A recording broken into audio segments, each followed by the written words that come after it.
100 years ago, World War I was raging. At the height of the conflict, the British and the French met secretly in order to divvy up the spoils in the Middle East after the war would end. This became known as the Sykes-Picot Agreement, and we're about to mark its 100th anniversary. Today, when we look at the Middle East and we see so many problems, many people suggest if it weren't for that Sykes-Picot Agreement, if it weren't for the imperial drawing of new borders and boundaries, the Middle East might be a very different place.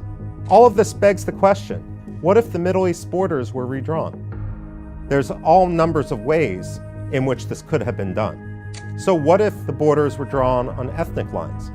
Everyone remembers the story of Lawrence of Arabia and his great Arab revolt. He had promised the Arabs a state. And you know, many of the Arabs expected a single state for all the Arabs in the region. It was Sykes-Picot that dashed those hopes, as well as conflicting promises to others. However, are all Arabs the same? In 1952, Gamal Abdel Nasser overthrew the Egyptian monarchy, and Egypt became the seat of hotbed Arab nationalism. That's the idea that the Arabs should have a single state, and many of the borders and boundaries should be erased. Did it really work?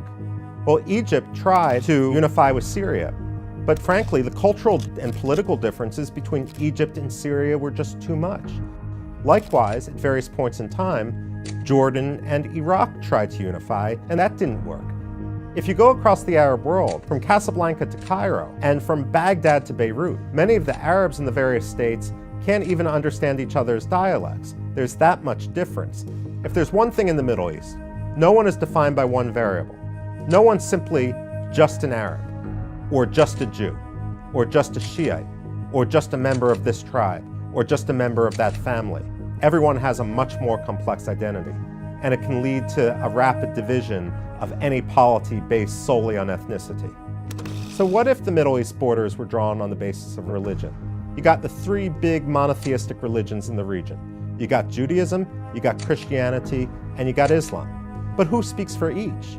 And when it comes to Islam, we all hear about the divisions between the Sunnis and the Shiites, and those divisions don't seem to be coming to a conclusion anytime soon.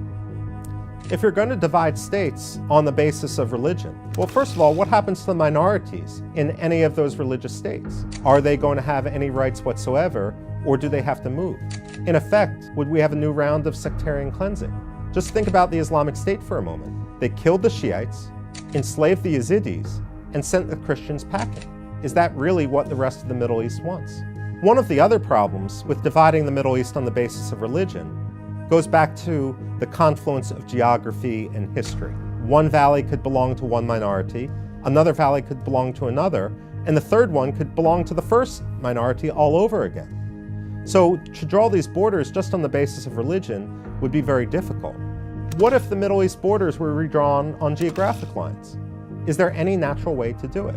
First of all, most of the population of the Middle East lives along the coast or they live along rivers. And so what you have when you go across the broad swath of the Middle East are very heavy concentrations of population, followed by hundreds of miles of very little. So let's think about these population centers. You have the Nile River and you have the Fertile Crescent. Well, that's Egypt and Iraq right there. You have the Mediterranean coast.